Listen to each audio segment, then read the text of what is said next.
Alors, c'est une paracha qui est pas évidente, et il y a beaucoup de questionnements. Pourquoi? Parce que on a loupé le coche. C'est la plus grosse bêtise mondiale, universelle, humanitaire du monde. C'est-à-dire même le veau d'or, c'est moins que ça. Pourquoi c'est la plus grosse de plus grosse? Parce que le veau d'or, on a un peu rattrapé, malgré ce que certains disent, on a rattrapé une grande partie. Et voilà. Mais là, on était arrivé à la deuxième année de la sortie d'Égypte, ça veut dire on est sorti le 15 Nissan de 2448. Il y a eu 3 fois 40 jours, Moshe Rabbeinu est monté par Sinaï, etc., etc. Il y a eu Kippour, c'est les deuxièmes tables de la loi. Ensuite, il y a eu le Mishkan, le 15 Tishri, c'est Sukkot. Et là, ensuite, il y a eu le 25 qui se lève, il y a eu... C'était un piège, bravo. Et mais c'est pas si loin que ça. Le 25 qui se lève, le Mishkan était entièrement prêt, il n'y avait plus qu'à le monter. Mais Hachem a dit non, je garde ça pour Rosh Chodesh Nissan, mais je remplacerai avec l'inauguration, la restauration à l'époque des Grecs. C'est pour ça que ça a donné Hanouka le 25 qui se lève, ok. Et ensuite, c'est passé l'hiver, si je puis dire, dans le désert, c'est pas très froid. Et ensuite, il y a eu Rosh Chodesh Nissan, donc il y a eu l'inauguration du Mishkan. Et là, on est bon, on a tout. On a le Mishkan, qui est la réparation du veau d'or.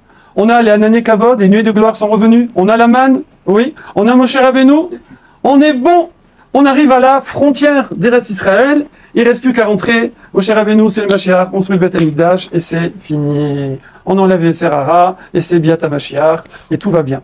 Et on évite 3000 ans de galère. Et là, attends Daniel, parce que là, on pose des questions après. Et là, excuse-moi, sinon on va pas, c'est pas une demi-heure sinon. Là, il y a 50 000 questions. Et là, qu'est-ce qu'on fait nous, les Juifs, le Dor Déa, la génération du Midbar, qui a vu les Makot, qui a vu Kriyat Yam-Souf, qui a vu Matan Torah, qui a vu tout ça, qui a vu la Shrina, la présence divine, on dit plus que tous les prophètes. Et on est là, il y a Moshe Rabbeinu, il y a tous les tzadikim qui sont là. Et là, on fait quoi nous? On dit, on peut ouvrir le paquet cadeau avant de voir si c'est bien ou pas? Je dirais, mais attends, qu'est-ce que tu veux, je veux dire, Alors évidemment, on juge pas, parce que nous, on est malin de dire, ah ben moi, j'aurais été là-bas, j'aurais dit, c'est bon, on rentre et c'est tout, je demande rien à personne, il n'y a pas besoin de vérifier. C'est comme ça. Il faut savoir qu'à chaque génération, eh bien, il y a, cette génération, on peut même pas imaginer leur niveau. On est des petites fourmis à côté. Mais chaque génération, elle a son challenge, elle va avoir un Yetzer Hara équivalent à son Yetzer Tov, elle va avoir une tentation équivalente à sa force. C'est normal, sinon il n'y a plus de jeu, il n'y a plus d'intérêt. Voilà, il n'y a plus de débat. Merci. On pouvait corriger, mais pas de questions. Mais corriger avec plaisir, voilà. Ou améliorer.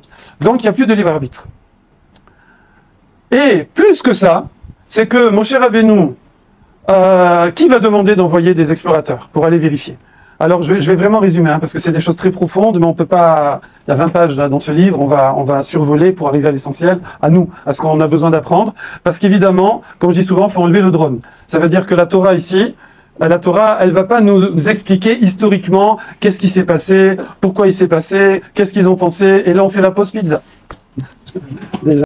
Ouais, donc nous, comme je disais, on va pas chercher historiquement de les comprendre, pourquoi ils ont fait ci, pourquoi on fait ça. On oublie. Simplement, on va tirer des enseignements pour nous, à notre niveau, et chaque génération va tirer des enseignements pour elle à son niveau. Et vous allez voir qu'il y a un très bel enseignement qui est très lié à tout ce que l'on vit maintenant, et ce que le peuple juif vit depuis 3000 ans, et surtout depuis 2000 ans. Donc, pour renforcer encore la question, c'est que non seulement ce peuple juif qui est dans le désert, il a un niveau d'ordéa, on dit c'est une génération ils mangent la manne, ils ont vu tout ce qu'ils ont vu, ils sont à un niveau spirituel que personne ne peut réaliser, mais en plus, Moshe Rabbeinu va envoyer les 12 plus grands tzadikim de la génération. Les Nessi, les Nessim, les princes. On peut même pas imaginer. Donc, normalement, on est bon. Voilà. Alors déjà, pourquoi ils ont eu besoin d'aller vérifier? Pourquoi ils ont besoin de vérifier? Je vous avoue, je vais pas développer ce point-là. Mais vous avez compris qu'il fallait pas vérifier, il fallait faire confiance à Hachem. Mais à leur niveau, ils ont voulu voir. D'accord, ok. Il y a plein d'explications, mais c'est pas le sujet ce soir. Par contre, eux, ils ont eu un argument. L'argument de ouf, que vous pouvez utiliser, ça marche très très bien pour vos patrons, pour vos parents, pour votre mari, pour votre femme. C'est quoi l'argument de ouf? C'est Akadosh Baruch Hu, tu sais, c'est pas pour nous qu'on demande. Non, tu sais, nous, on te fait confiance. Bien sûr, ce pays, tu dis qu'il est coule le lait, le miel et qu'il est magnifique. On te fait confiance, Hachem. Qui va pas faire confiance à Hachem? Bien sûr, non, c'est juste par rapport à toi. On a peur qu'il y ait un chilul Hachem. On a peur parce que tu nous as promis que quand on va arriver, on va trouver ce pays plein de bonté, plein de richesse. Oui. Or, on a peur que à notre arrivée, avant qu'on arrive, ils savaient, tous les peuples, les 7 peuples qui habitaient là-bas, que nous on arrivait, qu'on voulait récupérer cette terre, allusion à des choses, ouais, qui appartenaient avant Hachem, dont on descendait, d'accord, et qui avait été pris par Ham, qui a fait la guerre Hachem, et Canaan, ça s'appelait Eretz Canaan, a piqué la terre Hachem, et donc nous on venait la reprendre sur l'ordre divin. Bon, après on y croit, on n'y croit pas, mais c'est comme ça dans la Torah. Et donc eux ils savaient, et ils savaient que l'Égypte, c'est pas l'Amérique, c'était l'Amérique, la Russie, la Chine et l'Iran réunis. L'Égypte, c'était la number one, tout le monde s'écrase devant. Et nous, l'Égypte, elle s'est pliée. Elle s'est pliée avec 10 macotes. Ça a duré 1 an, d'accord?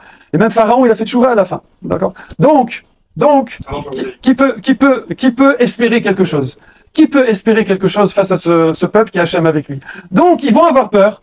Qu'est-ce qu'ils vont faire? Ils vont se dire, bon, dans la vie, la géopolitique, ça bouge, ils vont venir, ils vont prendre, peut-être après on pourra revenir, ouais, et on va planquer toutes les richesses. Donc il faut, et nous on va arriver, on va rien trouver, et donc ça aura fait mentir Hachem, qu'il a dit qu'on va trouver le pays plein de richesses. Donc c'est pour ça qu'on va envoyer des explorateurs, comme ça, ils vont eux discrètement, tout ça, ils font genre, ils sont voyageurs de commerce, et ils repèrent leur façon de planquer les trésors. Comme ça, quand on arrive, on va pas faire mentir Hachem, et ça va pas faire un chidou Hachem. Il est beau l'argument ou pas? Et ça, c'est l'argument que vous devez toujours utiliser. Quand vous allez voir votre patron, vous demandez une augmentation, il dit, c'est pas pour moi. Non, monsieur le directeur, c'est pas pour moi. Mais c'est pour mieux travailler, c'est pour être plus efficace, pour que la boîte elle marche bien, on va faire du chiffre. C'est pas pour moi. Quand le mari demande à sa femme, chérie, je peux aller jouer au foot jeudi soir et tout, au lieu de t'aider à préparer Shabbat. C'est pas pour toi, c'est pas pour moi, je veux dire. Ah mince, je me suis trahi. C'est pas pour moi. C'est pour toi, comme ça on s'embrouille pas dans les marmites, la cuisine elle est petite, comme ça je suis au foot, je reviens, comme ça je t'embête pas, etc. Et la femme, quand elle dit, je vais faire du shopping, et je prends la carte bleue, c'est pas pour moi. Bon, vous avez compris le système. Ça, c'est l'argumentaire. Voilà, on a un couple ici. Je pense que j'ai entendu quelques sourires de Naomi. Je pense que c'est une technique connue, n'est-ce pas? Voilà, on dit rien. Donc ça, c'est leur argument. Et la Torah nous dit que, en fait, c'est le Midrash, hein, la Torah orale sur la Torah, nous dit que Bnei Adam Gedolim, que ces grands hommes, les 12 plus grands sadikim de la génération, Ayou, ils étaient, Ve'asu Atzman Keksilim, ils se sont fait comme des imbéciles. Ça veut dire, malgré toute leur grande sagesse et connaissance et chorma, eh bien, ils se sont, sauf 2, d'accord, sauf Kalev et Yoshua, ils ont chuté. Pourquoi? Alors, il y a 2 raisons à ça. Premièrement, il y avait ce que eux on appelle leur négiout. Leur négiout, ouais, leur parti pris, leur négiout. Alors attention, c'est le Zohar qui dit ça, et c'est à mettre vraiment en relativité. Ça veut dire que ça devait être des angstroms. Des angstroms, c'est pas la négiout, moi, mais à leur niveau, ils avaient une toute petite parti pris, ces princes. Quel est le parti pris? C'est que on est des princes, on est les patrons. On est les patrons. Et ça, imaginez les hommes politiques, etc. On est des patrons, c'est du boulot, mais c'est aussi un kavod. C'est extraordinaire d'être le boss, oui. Et là, on est dans un système, on est dans le désert, avec la shrina, avec la manne, avec le puits de Myriam, etc., les hanan et kavod.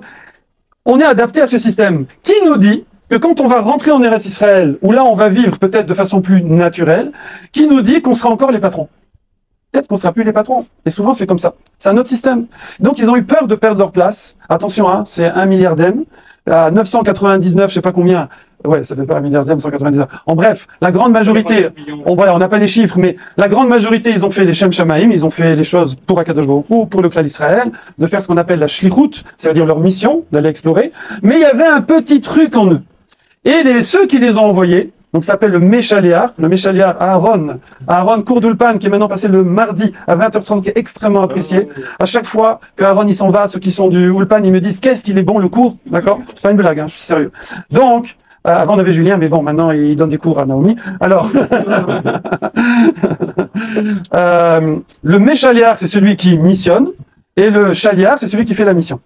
Et la Torah nous dit, je ne vais pas développer et démontrer, mais la Torah nous dit que, que si le Méchaliar, il a aussi un petit problème dans sa shlichut, dans la façon dont il missionne, ça va impacter aussi le missionné. Donc ici, on a un problème, parce qu'il y a une faille chez le Méchaliar, il y a une faille chez le peuple juif, qui envoie, pour une raison qui n'est pas très nette, ses envoyés, et eux aussi, ils ont aussi un petit problème à leur niveau. Donc là, ça c'est ce qui s'appelle la porte ouverte au manque de Siyata d'Ishmaïa à l'aide du ciel. C'est là qu'il peut y avoir ce qui s'appelle le Mitchol, l'embûche. Et ça va être quoi l'embûche? L'embûche, c'est que même ce que Akadosh Baruch Hu avait fait pour les aider à remplir leur mission, Alors, je vais pas donner tous les exemples, etc., parce que ce serait trop long. Voyez dans Midrash Raconte, dans tous les livres extraordinaires qu'il y a maintenant pour ceux qui sont pas hébraïsants en français sur les parachiotes. Il y a tous ces détails. Mais voilà, un petit exemple simple, c'est que Hachem a fait qu'il y a eu un gros taux de mortalité à ce moment-là, pour que les gens soient occupés à enterrer leurs morts, etc. Et du coup, eux, ils passaient crème. Et personne faisait attention à ces étrangers. Et ils pouvaient explorer tranquillement. Et eux, ils sont revenus, ils ont dit, c'est une terre qui dévore ses habitants. D'accord? Donc évidemment, c'est un petit peu péjoratif comme description. Mais on va dire qu'il y avait certaines questions qui ont été posées. Est-ce qu'ils ont des murailles? Est-ce que c'est des hommes forts ou pas? Est-ce qu'il y a un arbre? Ça veut dire est-ce qu'il y a un juste qui les protège? Est-ce qu'il y a où est-ce qu'ils cachent un trésor? Ils sont revenus, ils ont ramené les réponses. Ils ont ramené les réponses, mais c'était la façon dont ils voyaient les choses. À cause de cette négiout, ce petit parti pris qu'ils avaient, que le peuple juif avait, ça a tourné tout en négatif. Vous savez, souvent, nous aussi, dans notre vie, sur les mêmes événements, vous allez avoir deux personnes, ils vivent la même chose. Il y en a un, il voit le positif dans cette chose-là, et il y en a un, il voit le négatif. Toujours celui qui voit le positif, même à faits égaux, c'est-à-dire sur les mêmes événements, il sera toujours mieux, ça se passera toujours mieux, il aura toujours une bracha, ça sera toujours quelque chose de porteur pour lui. Inversement, la personne qui voit en négatif, ça ne peut que, chas v'shalom, être un processus shlili, voilà, shlili, négatif, riyuvi, positif. Alors maintenant, ce système de négia, de parti pris, c'est dur d'y échapper. C'est dur d'y échapper. Forcément, on ne pourra que le réduire. Oui. Qui va dire, moi, je fais les choses 100% les Shem Shamaim. Pour moi, c'est 100% pour ma femme, 100% pour mes parents, 100% pour mon patron, 100% pour Hachem, 100%. C'est quoi cette histoire? Tu crois que tu vas t'oublier? Je veux dire, bon, ce qu'il faut, c'est essayer de réduire. Essayer de réduire, d'accord? Mais il faut savoir que c'est toujours la chose qui va nous fausser la vision des choses, fausser les décisions qu'on prend, fausser nos réactions. Oui. C'est ce qu'on appelle aussi le shochad, le pot de vin. D'accord? Comment on fait pour avoir un truc que quelqu'un peut pas vous donner? Vous lui faites des cadeaux, une boîte de chocolat, le machin. Et bizarrement, sa vision des choses, elle change, et sa réaction, elle change, et son comportement change. C'est comme ça, d'accord? Je vous ai tous raconté. Et des fois, le shochad, c'est même pas une boîte de chocolat. Ça peut être simplement, des fois, une considération, oui. Voilà, je vous ai tous raconté la concierge de mon immeuble, je sais pas pourquoi, elle me tirait la tête et répondait pas bonjour. Ça a duré comme ça 1 an, 2 ans. Et puis un beau jour, elle est venue pour faire le ménage et sortir les poubelles et tout. Et elle habite pas sur place, hein, elle vient, elle repart. Et elle était venue avec son petit chien comme ça. Et moi j'aime bien les chiens. Et ils m'aiment bien aussi, c'est comme ça. Ils le sentent, oui, c'est réciproque, il y a les ondes. Et donc elle a attaché son petit chien en bas de la cage d'escalier, là, et moi je vais au rez-de-chaussée, donc pouf, j'ouvre la porte. On se retrouve face à face, et là, c'est le coup de foudre. Il est là, il sent les ondes, et moi, j'ai les ondes, et il bouge la queue, il est comme un fou, et papa, et je fais la fête et tout. Elle est là, regarde, et dit, mais je comprends pas, il est pas comme ça d'habitude et tout.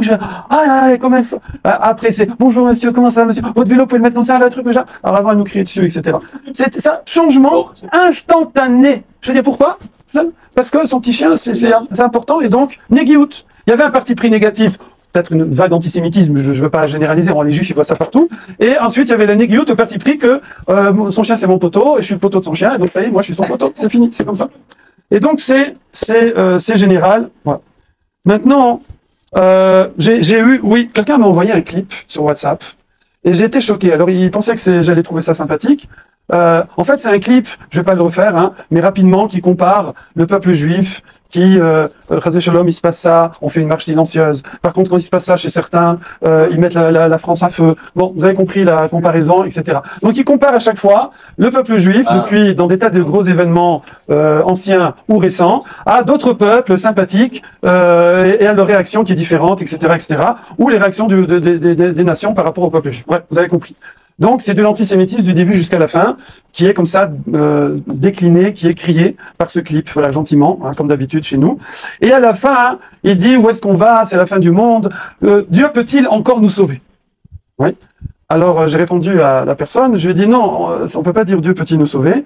Savoir que Hachem, pour lui, tout ça, c'est de la paille. Il peut souffler dessus. Il n'y a pas, d'accord? Tout ce qui se passe, c'est des fois très désagréable, c'est très dur, c'est horrible, il n'y a pas de mots, mais tout est sous contrôle, tout est calculé, tout est réglé, et tout est pour le bien. Je sais que c'est pas toujours facile à dire, mais c'est comme ça, c'est comme ça. Et donc voilà, Hachem et Kol Yachol, aucune limite. Bravo. Là-dessus, on voit que à l'époque des Meraglim, il semble qu'il y a eu une sorte de réaction aussi similaire, où c'est marqué. J'essaie de retrouver ça dans les mots. Voilà.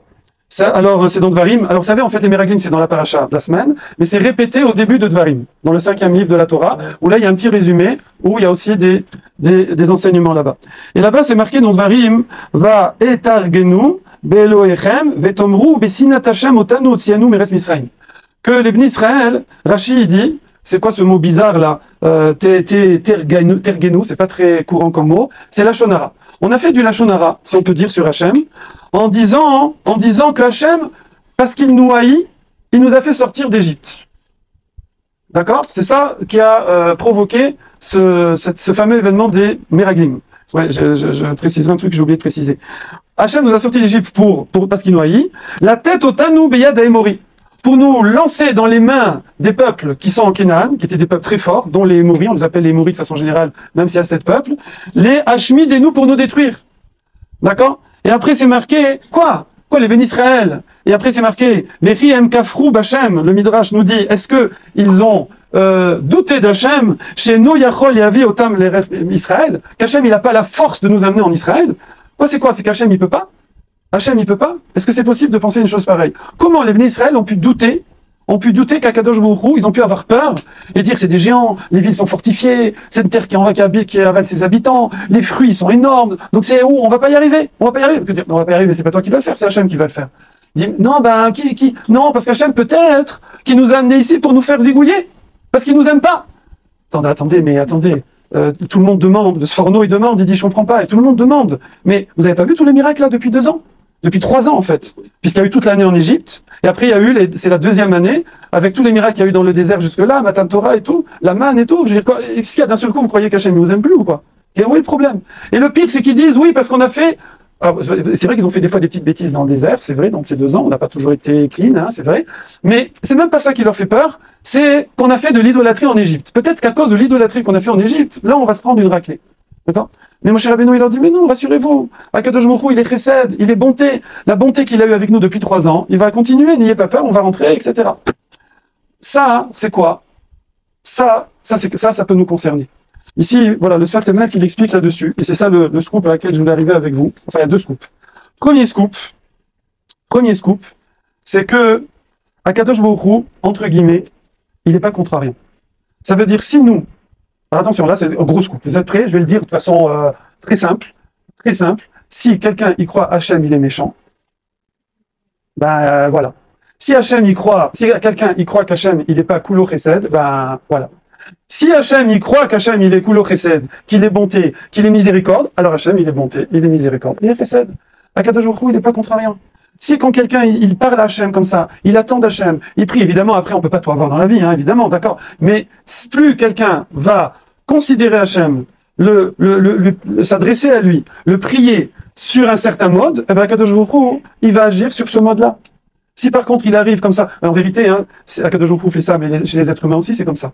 Chez les êtres humains, c'est comme ci, c'est comme ça. D'accord? Quelqu'un, c'est pareil, hein, si vous arrivez, vous demandez à quelqu'un quelque chose et il vous dit, non, je peux pas, c'est pas grave, écoute, c'est pas un problème, hein, vraiment, ne te gêne pas, non, c'était au cas où et tout. Ben, l'autre, il dit, bon, finalement, je peux. Vous connaissez ce coup-là? Oui? Et c'est classique, c'est classique. Si quelqu'un, il arrive, vous fait, on est Eretz Israël ici en France, il n'y a pas trop, mais c'est Dakar, vous n'avez pas envie de lui donner. Oui? Mais si par contre, il vous fait que tu veux que des brachot et tout, si tu as une petite pièce et que ça me fera plaisir et tout, et toi tu lui dis non, il dit c'est pas grave, qu'Hachem il te donne et tout, tu sors la pièce. C'est comme ça. D'accord? Donc de la même façon, chacun, il fait son monde à sa façon. Hachem il gère notre monde à notre façon. D'accord? C'est Mida qui est négat Mida. Et donc c'est pareil ici, c'est pareil pour les Meraglim, cette histoire-là. Alors oui, j'ai oublié de dire, petit passage historique, c'est que les Meraglim, ça s'est passé le 9 Av. Normalement, le 9 Av, ça aurait dû être un jour de fête. D'ailleurs, il y en a qui disent que ce sera un jour de fête, et c'est marqué Moed. C'est marqué Moed, fête sur le 9 Av, parce que vraiment, c'est le jour où on devait, à la limite, les Meraglim seraient revenus, après les 40 jours, et ils auraient dit, c'est bon les gars, on y va, et on serait rentrés, et c'était bon. D'accord? Ça aurait été un jour extraordinaire, le jour de la création de l'État d'Israël. 9 Av, 2400, c'est la 2e année, 49, oui. Mais non, et c'est devenu un jour de pleurs, de jeûne, le jour le plus de lamentation de l'année, le jour où il y a une liste de 2 pages de tous les événements terrible qu'il y a eu dans toute l'histoire du peuple juif et de l'humanité le 9 av. Première guerre mondiale, deuxième guerre mondiale, l'Inquisition, destruction du premier temps, destruction du deuxième temps. Il y a 2 pages. Il y a 2 pages. Une fois, je m'étais amusé à les imprimer, là, les afficher. C'est rempli, d'accord? Pourquoi? Parce que c'est comme ça. Parce qu'on a déjà dit que le temps, bon, je vais pas me lancer là-dedans, mais le temps, il est cyclique et ça tourne et il garde son caractère. Et donc, nous, ce temps-là, qui aurait dû être un caractère de summum de fête, on l'a transformé en summum de tristesse, mais pour Hachem, c'est marqué dans la Torah qu'il redeviendra un summum de fête. C'est pour ça qu'on dit que la Géoula, elle sera liée au 9 av. D'accord? Il y aura quelque chose. Ok. Donc ça, c'était la petite date que j'avais oublié de citer. Vous devinez que c'est dans les questions. Maintenant, le deuxième scoop. Donc, premier scoop, c'est si plus tu vas te convaincre, si je puis dire, plus tu vas comprendre, réaliser que tout ce qu'Hachem a fait, Hachem n'a besoin de rien. S'il a créé ce monde, c'est uniquement par bonté, c'est uniquement pour donner, c'est uniquement par chesed. Et donc c'est vrai qu'il existe cette midat adin, la midat de sévérité, mais elle est quand nous on va la chercher. Si on va chercher la midat chesed, Hachem il ne veut donner que la midat chesed. Il n'y a personne au monde qui peut se mesurer à la compassion d'Akadosh Baruch Hu. Ça n'existe pas. D'accord? Donc simplement, si nous on agit comme ça, si on pense comme ça, alors évidemment, il faut être cohérent. Donc quelqu'un, il agit, il dit moi je pense comme ça, j'agis comme ça avec Hachem, mais par contre avec les gens c'est la cata. Non, c'est-à-dire tu fais pour, c'est global, d'accord? Tu agis comme ça, Hachem il va agir comme ça dans ton monde également. Alors ça c'est le premier scoop, et donc on voit dans les Miraglim comment Akadosh Baruch Hu qui était parti sur un mode de bonté totale, parce qu'il a fallu après finalement on a traîné pendant 38 ans supplémentaires dans le désert, quasiment toute la génération, sauf certains et certaines surtout, sont morts dans le désert, de ceux qui avaient plus de 20 ans quand ils sont sortis d'Égypte. Donc c'était parti en mode, comme on a dit, d'une bonté maximale, ça s'est fini mal, mais finalement on est rentré après en Israël, et là il a fallu faire 7 ans de guerre, et 7 ans de partage, mais même si les guerres étaient miraculeuses, etc., mais si on n'avait pas eu la faute des Miraglim, on serait rentré sans faire la guerre. On serait rentré comme ça. Et les peuples, soit, il y en a qui sont convertis, il y en a qui seraient partis, il y en a qui seraient morts, comme ça s'est passé pendant les explorateurs, de mort naturelle, et c'est tout. Et on n'aurait pas eu besoin de faire des choses. Voilà, donc ça c'est le premier point. Deuxième point, avec le Sfat Emet, ici, quelles leçons, nous, on peut en tirer?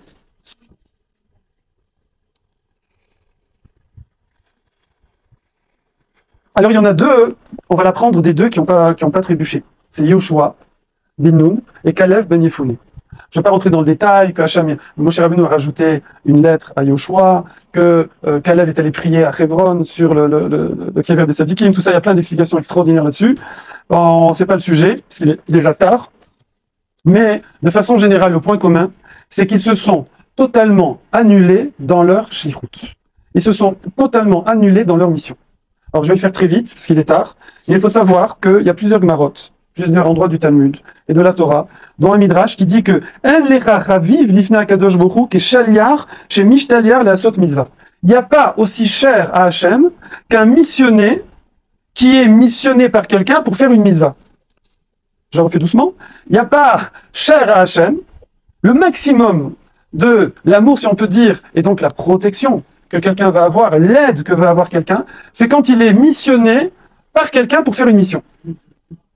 Et on nous dit que c'est même un niveau supérieur que quelqu'un qui fait une mission, une mitzvah lui-même. Je refais, quelqu'un qui fait une mitzvah, c'est formidable, c'est bien, on aime ça dans la Torah, oui. Quelqu'un qui envoie faire une mitzvah, c'est génial, oui. Mais quelqu'un qui est envoyé par quelqu'un faire une mitzvah et qui l'a fait pour la personne, ça c'est le summum. Ah bon? Voilà, je mets les tefilines, c'est super. Non, je mets les tefilines, c'est moi. Ensuite, je missionne quelqu'un pour mettre les tefilines, aider les gens à mettre les tefilines, c'est super. Maintenant, celui qui va le faire, il est au-dessus encore. Mais lui, il est missionné, c'est tout. Finalement, il fait que obéir, entre guillemets, à celui qui l'a envoyé. D'accord? En plus, il aimait pas, lui. Enfin, il aimait aussi pour lui. Mais, je veux dire, c'est-à-dire, il y a celui qui l'aimait. Moi, je l'aimais. Je fais la mitzvah. Après, j'envoie quelqu'un pour aider les gens. Donc ça, c'est, je missionne. C'est super. Je m'occupe des autres. Mais il y a celui qui va faire la mission. Ben, il est encore au-dessus. Oui. Pourquoi c'est comme ça? Pourquoi le Sfat Emet, il dit, pourquoi? Qu'est-ce qu'il y a de supérieur à ça? Qu'est-ce qu'il y a de supérieur à ça? Parce que, on a dit que tout le problème, c'est le parti pris. Oui. Et quand une personne, elle fait ce que quelqu'un lui demande de faire et qu'elle le fait pour cette personne, waouh, là tu peux arriver au summum de l'altruisme. C'est-à-dire que tu fais, c'est même pas, tu viens, c'est même pas, toi tu fais ce qu'on te dit de faire, d'accord? Tu t'annules devant celui qui t'envoie. On a du mal, hein, vous savez, des fois à obéir et tout. En France, non, hein, bon, j'ai rien contre les Français, j'adore les Français. Voilà. Mais en France, on sait qu'on a un peu du mal. On a un petit peu du mal à, je veux dire, les patrons, c'est pas notre truc. Ouais, vive la gauche.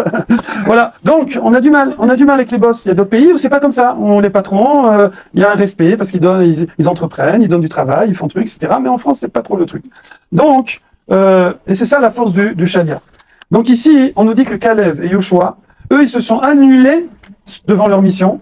Ils se sont annulés complètement et ils ont fait parce que Moshe Rabbeinu a demandé et qu'il avait demandé conseil avant à Hachem et que le Bnei Israël les avait choisis. Et Hachem aussi, vous savez que Moshe Rabbeinu, quand il a choisi par exemple les Shoftim, il a choisi tout seul. Alors, Beror HaKodesh, c'est marqué avec sa Chorma, Bénévoie même, en prophétie, mais il a fait direct. Par contre là, les Meraglim, il les a choisis, mais il a un par un, il a demandé validation à Kadosh Baruch Hu.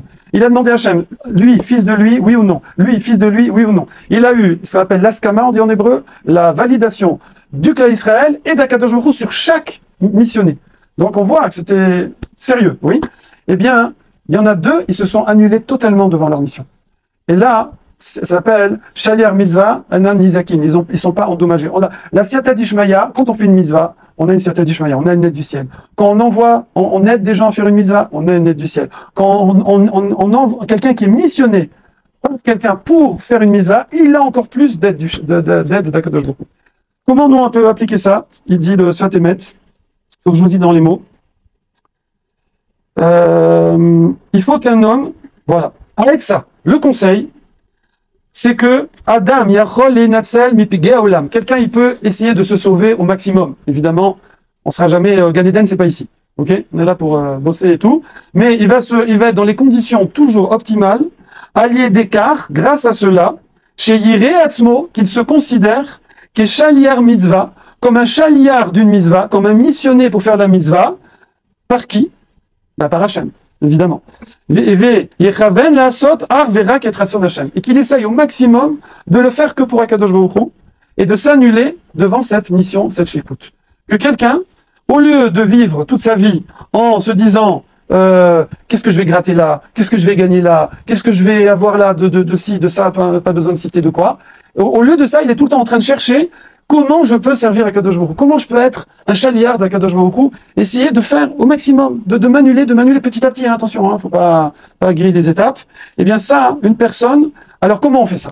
Comment on fait ça? Bon, il y a une intention, ok, faut le réaliser, mais le Zohar, il nous dit comment? Zohar, ça il fait presque nuit, un peu de Zohar, il nous dit comment? Il dit, bon, alors vous allez dire, ça c'est la fameuse blague, il a dit quoi le Rav? Il a dit, il faut étudier la Torah. Vous savez, il a dit, étudier la Torah chez Baal Peh, la Torah orale. La Torah écrite, si je lis la Torah écrite comme ça, sans Rashi, sans les commentaires, si je lis le Tanakh, ça va pas le faire. Il faut étudier le Talmud, les Midrashim, tous les commentaires, il faut étudier la Torah orale, d'accord? Et le Zohar en fait partie. Et là, qu'est-ce que ça fait? Ça veut dire que cette personne, petit à petit, en étudiant la Torah, en s'imprégnant de Torah, elle va faire que ses pensées, ses actions, ses pensées, ses paroles, ses actions vont devenir de plus en plus conformes à la Torah et donc de conformes à la shlichut, à la mission qu'Akadosh Baruch Hu donne à chacun d'entre nous. Et petite note au passage, on a des missions communes, c'est toutes les mitzvot, mais on a chacun aussi une mission particulière. Chacun. Si quelqu'un, je vais pas le viser, si quelqu'un est doué en musique, par exemple, il a une mission avec la musique. Si quelqu'un il est doué en hébreu, il a une mission avec l'hébreu. Si quelqu'un il est doué en bricolage, enfin c'est pas du bricolage, c'est de l'art, excusez-moi. Il a une mission dans la création, dans l'art ou dans la création. Si quelqu'un est doué en cuisine. Si quelqu'un en informatique, en ci, en ça. Chacun, Akadosh Baruch Hu l'a mis sur la bonne voie. Il est doué, il voit qu'il réussit, il voit qu'il y a quelque chose. Alors il a une mission là-dedans particulière, à part sa mission, la mission collective.